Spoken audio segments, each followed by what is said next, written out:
Hello मेरे जवानों, कैसे हैं आप सभी लोग। मजा आ रहा है पढ़ाई करने में। मैं आपका फिजिक्स गुरु जितिन मित्तल आज आप लोगों के साथ फैराडेज लॉ पे बेस्ड न्यूमेरिकल्स डिस्कस करने वाला हूं। अगर आपको वीडियो अच्छी लगे, कॉन्सेप्ट्स अच्छे से समझ आए तो प्लीज वीडियो को लाइक कर दीजिएगा, चैनल को सब्सक्राइब कर दीजिएगा एंड शेयर कर दीजिएगा और अपना प्यार और सपोर्ट इसी तरीके से बांटते रहिएगा। Love you. शुरू करते हैं। देखिए,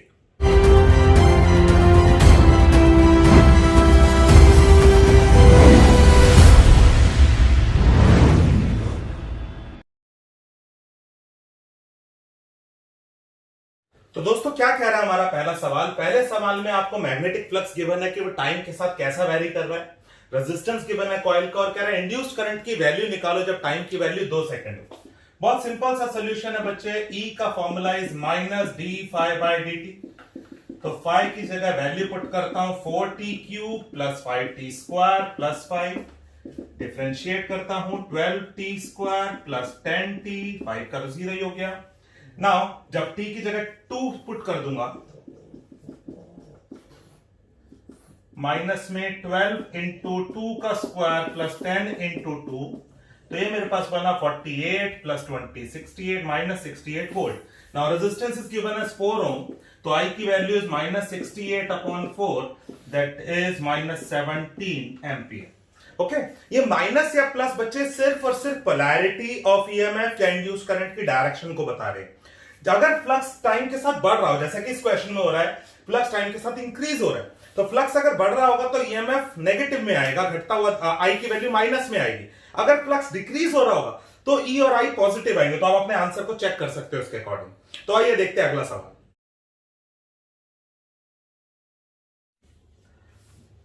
दोस्तों देखा आप लोगों ने क्वेश्चन, ये बिल्कुल वैसा ही क्वेश्चन है जैसा मैंने आपके साथ पहला डिस्कस करा। तो ये क्वेश्चन मैं आप लोगों के लिए छोड़ रहा हूं, ट्राई कीजिएगा, आंसर चेक करिएगा क्या आ रहा है। डी आना चाहिए। चलिए नेक्स्ट देखते हैं।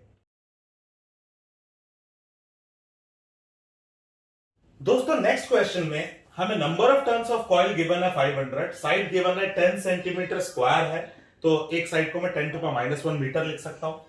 क्वेश्चन में कह रहा है मैग्नेटिक फील्ड 1 टेस्ला पर सेकंड के रेट से इंक्रीज हो रही है तो पॉजिटिव में लिख देना dB by D T. And most important thing कि जो प्लेन है वो मैग्नेटिक फील्ड के परपेंडिकुलर, अगर ये प्लेन है तो मैग्नेटिक फील्ड इस प्लेन के परपेंडिकुलर, तो इसका मतलब एरिया वेक्टर और मैग्नेटिक फील्ड आपस में 0 डिग्री एंगल बना रहे हैं। तो I can write magnetic field as B A cos theta, theta is 0 degree तो कॉस थीटा 1 हो जाएगा। बी की वैल्यू एज इट इज रहने देता हूं, एरिया क्या हो जाएगा मेरे पास 10 to power -2। Okay, so if I apply EMF as minus n d phi by dt, जब number of turns given हो, you will multiply d phi by dt with n. So minus 500, 10 to power -2 को बाहर रख देता हूं, dB by dt बच जाएगा जिसकी वैल्यू इज 1। तो मेरे पास आ गया -500 अपॉन 100, इट्स -5 वोल्ट। तो आप चेक कर सकते हो ऑप्शंस में कहीं पर भी नेगेटिव साइन नहीं गिवन, तो मतलब जरूर वहां पर ऑप्शंस में सिर्फ मैग्नीट्यूड ऑफ ईएमएफ की बात हो रही है, तो आप मैच कर लोगे अपना ऑप्शन इसके अकॉर्डिंग। ओके, आइए नेक्स्ट देखते हैं। दोस्तों इस क्वेश्चन में हमें सर्कुलर लूप गिवन है जो इतनी मैग्नेटिक फील्ड में रखी हुई है और इस तरीके से रखी हुई है कि अगेन कि जो प्लेन है कॉइल का वो परपेंडिकुलर है मैग्नेटिक फील्ड के, तो अगेन थीटा 0 डिग्री हुआ। ओके, नाउ क्वेश्चन में क्या रहा है कि जो सर्कुलर लूप है उसका रेडियस श्रिंक या कम होना स्टार्ट हो गया at the rate dr by dt, मतलब गिवन है आपको at the rate 0.2 metre per second, and as it is decreasing मैंने यहां पर माइनस लिया। कह रहा है इंड्यूस्ड ईएमएफ की वैल्यू निकालो जब रेडियस 1 सेंटीमीटर होगा। तो how will we do this? Again magnetic flux का फॉर्मूला जो होना चाहिए B A cos theta, theta 0 degree है, cos 0 फिर 1 हो गया। I can write area as pi R square. So अगर मैं इंड्यूस्ड ईएमएफ का फॉर्मूला लगाऊं, एंड नंबर ऑफ टर्न्स तो है नहीं, तो direct D five by D T minus as it is रहा, फाइव की जगह दिस रखूंगा, बी और पाई कांस्टेंट है, वैल्यूज बाहर रहेगा, क्या बच जाएगा अंदर D by D T of R square. B की वैल्यू कितनी है 40, पाई को एज इट इज अभी रहने तो देखते हैं, ये dr by dt, sorry differentiation of r square क्या बन जाएगा 2r dr by dt। तो वैल्यूज को पुट करते हैं, -40 इंटू 10 टू पावर -3, 22/7 रख देते हैं, चलो 2 रख देते हैं, r की value is 1 centimetre and dr by dt is given as 0.2 और माइनस पुट करूंगा तो प्लस हो जाएगा। सॉल्व करो, you will get the answer. Concept समझ आया? पक्का? आइए अगला सवाल देखते हैं। दोस्तों इस क्वेश्चन में एक स्क्वायर लूप आपको गिवन है जो ईस्ट वेस्ट प्लेन में पड़ा हुआ है लाइक दिस, एंड मैग्नेटिक और साइड गिवन है आपको स्क्वायर के 10 सेंटीमीटर, जिसको मीटर में बदल दूंगा। जो मैग्नेटिक फील्ड है उसकी वैल्यू 0.1 है and it's along north east direction. North ये हुआ आपके लिए, ईस्ट ये हुआ आपके लिए। तो अगर कॉइल ये है, मैग्नेटिक फील्ड नॉर्थ ईस्ट में, तो ध्यान से सोचो अगर कॉइल ये है तो एरिया वेक्टर मेरी तरफ है, मैग्नेटिक फील्ड ये है बिल्कुल बीच में, मतलब 45 डिग्री पे, तो एरिया वेक्टर और मैग्नेटिक फील्ड के बीच का एंगल 45 डिग्री हुआ। तो मैं इनिशियल फ्लक्स कैलकुलेट कर सकता हूं बी ए कॉस थीटा से, बी की वैल्यू पुट करो 0.10, एरिया हो जाएगा 10⁻², cos 45 डिग्री 1/√2, तो it's 10⁻³ weber. Final flux is obviously 0 क्योंकि बी 0 कर दिया गया है। कितने टाइम में? 0.70 सेकंड में। तो E का फॉर्मूला इज -φ2 - φ1/t, तो दैट इज φ1 - φ2/t। φ2 तो 0 ही है, तो φ1/t बच गया, बस φ1 ये रहा मेरे पास अपॉन में t, तो ये वैल्यू आ गई 10⁻³ × 0.7। अगर मैं इसे रैशनलाइज करता हूं तो √2 ये ऊपर बच गया मेरे पास 1.4 × 10⁻³ अप्रॉक्स ले रहा हूं वैल्यू क्योंकि मुझे कुछ अच्छा सा दिख रहा है।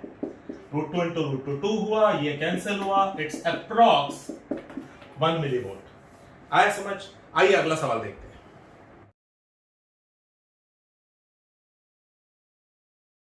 दोस्तों इस क्वेश्चन में मुझे मैग्नेटिक फील्ड गिवन है 10 tesla, again normal to plane. Normal to plane से क्या दिमाग में आएगा? Theta is equal to 0 degree. Okay, अब तो बहुत सारे क्वेश्चन कर लिए हमने ऐसे। नंबर ऑफ टर्न्स गिवन है 50, एरिया गिवन है 100 सेंटीमीटर स्क्वायर, इसको मीटर स्क्वायर में बदल लिया। इस कॉइल को मैग्नेटिक फील्ड से रिमूव कर दिया हमने इतने टाइम में, कह रहा ईएमएफ फाइंड करो। तो अगर मैं इनिशियल फ्लक्स निकालूं दैट विल बी NBA, या अगर BA निकालना तो NdΦ/dt अप्लाई कर दूंगा, जो मर्जी कर लो, NBA, तो ये आ गया मेरे पास 5 वेबर। φ2 इज 0 क्योंकि मैग्नेटिक फील्ड से रिमूव कर दिया गया, टाइम आपको गिवन है, तो इंड्यूस्ड ईएमएफ मेरे पास हो जाएगा माइनस में φ2 - φ1 upon t, that is φ1 - φ2 upon t, that will be 5 upon time कितना है 0.1, दैट विल बी 50 वोल्ट। आया समझ? तो इन दोनों क्वेश्चन में जो मेरे पास फाइनल फ्लक्स था वो 0 था। तो इस तरह के दो क्वेश्चंस मैं आपको करने को दे रहा हूं। पॉज करिएगा वीडियो को, स्क्रीन पे आपके दो क्वेश्चंस दिखेंगे और उनको करिएगा ट्राई, फिर उसके बाद हम लोग आगे करते हैं। आइए देखते हैं अगले सवाल।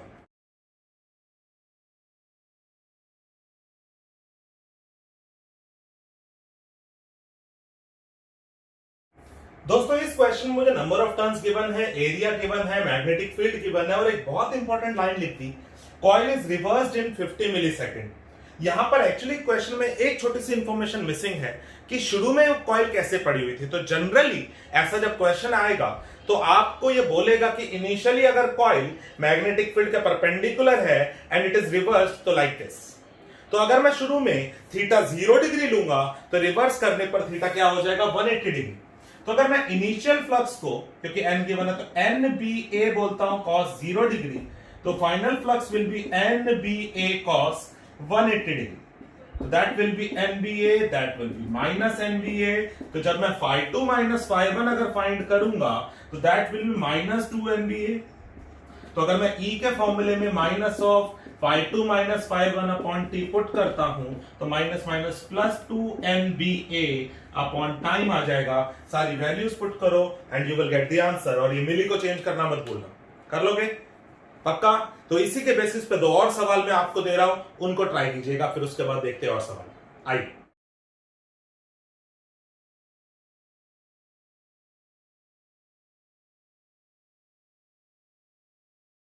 दोस्तों अगले सवाल की बात करता है। स्क्वायर लूप गिवन है मुझे जिसकी साइड A है, रेजिस्टेंस जो है उसका वो R है और इसको चेंज कर दिया हमने एक सर्कुलर लूप में टाइम t में। तो कह रहा है बताओ कितना चार्ज इंड्यूस्ड होगा। इस बार इंड्यूस चार्ज निकालना, तो उस पर कैसे आएंगे वो देखते हैं। सबसे पहले तो यार अगर मेरे पास शुरू में एक स्क्वायर था और बाद में मैंने इसी स्क्वायर को अगर मैंने एक सर्कल में कन्वर्ट कर दिया तो इस सर्कल का रेडियस क्या होगा? बहुत सिंपल, क्योंकि जो ये लेंथ होगी 4a वो कन्वर्ट हो गई होगी 2 पाई आर में, तो मेरे पास r की value is 2a upon pi, तो मैं इसको संभाल के रखूंगा। तो initially area was a square and finally area is pi into 2a upon pi, pi R square, तो ये मेरे पास आ जाएगा 4a स्क्वायर अपॉन पाई।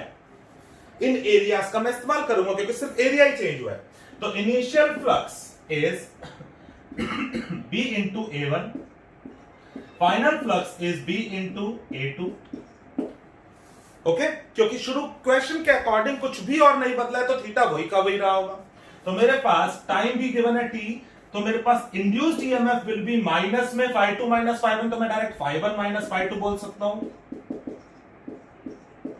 और अपॉन में t।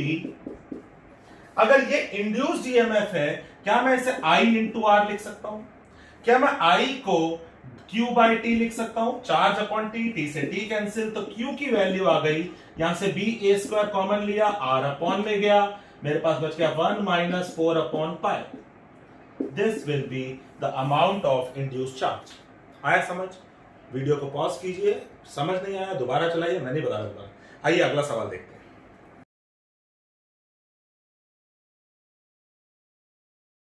दोस्तों इस सवाल को समझने की कोशिश करते हैं। एक लॉन्ग सोलेनॉइड है जिसमें 15 टर्न्स पर सेंटीमीटर गिवन है, तो उसको मैंने मीटर में कन्वर्ट करूंगा, तो ऑब्वियसली 1 सेंटीमीटर में 15 टर्न है, तो पर मीटर में 1500 टर्न्स होंगे। इस सोलेनॉइड के अंदर एक छोटा सा स्मॉल सर्कुलर लूप रखा हुआ है जिसका एरिया आपको गिवन है, और ये रखा कैसे हुआ है कि जो सोलेनॉइड की एक्सिस है उसके नॉर्मल, तो इट्स लाइक कि अगर सपोज ये सोलेनॉइड है तो ये इसकी एक्सिस हुई, तो इसी एक्सिस के नॉर्मल यहां पर एक एरिया एक्स पड़ा हुआ है, बिल्कुल ऐसे ही जैसे कि अगर सपोज ये सोलेनॉइड है तो इसी सोलेनॉइड पे इसी सर्कुलर शेप में एक छोटा सा एरिया यहां पर बीच में पड़ा हुआ है।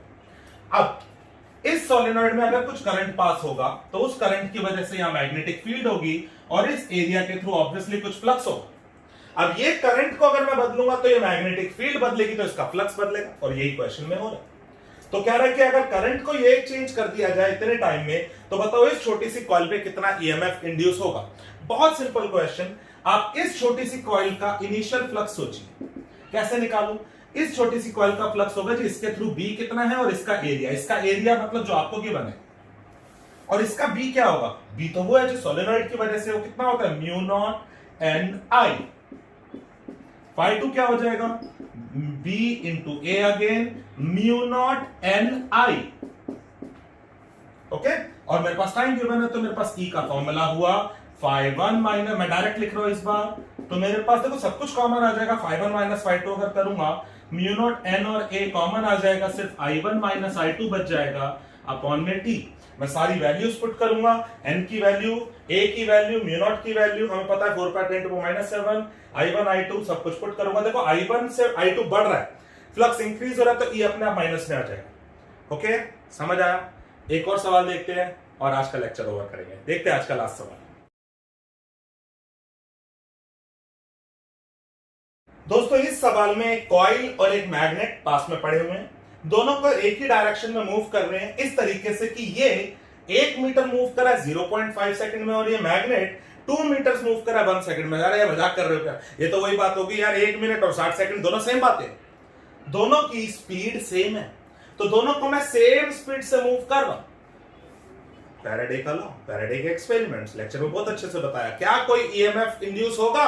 No, zero. तो सोचने की जरूरत ही नहीं है, न्यूमेरिकल तो मैं जानबूझ के दे दी। तो दोस्तों आज के लेक्चर में हम लोगों ने कुछ न्यूमेरिकल्स करे, कुछ मैंने सवाल आप लोगों के लिए भी छोड़े, एंड एक क्वेश्चन, 5वें क्वेश्चन में मैंने इंड्यूस्ड ईएमएफ तो निकाल लिया, लेकिन जल्दबाजी में मैंने ध्यान ही नहीं दिया कि इंड्यूस्ड करंट भी मांगा हुआ था। तो अगर आप क्वेश्चन में देखेंगे तो रेजिस्टेंस की वैल्यू गिवन है, इंड्यूस्ड ईएमएफ आपके पास है, तो आप इजीली इंड्यूस्ड करंट फाइंड कर सकते हैं। ओके, तो अगर आप लोगों को आज का लेक्चर अच्छा लगा, कॉन्सेप्ट समझ में आए, ये न्यूमेरिकल्स मजा आया और आप ये लर्निंग कंटिन्यू रखना चाहते हैं, तो प्लीज चैनल को सब्सक्राइब कर दीजिएगा, शेयर कीजिएगा एंड लर्निंग को रुकने मत दीजिएगा फिजिक्स गुरु जितिन मित्तल के साथ। तो मिलते हैं नेक्स्ट लेक्चर में, और बहुत कुछ है इस चैप्टर में, मजा आने वाला है। अभी तो लेंस लॉ के और खेल होने हैं। ओके, तो मिलते हैं नेक्स्ट लेक्चर में, तब तक के लिए बाय बाय।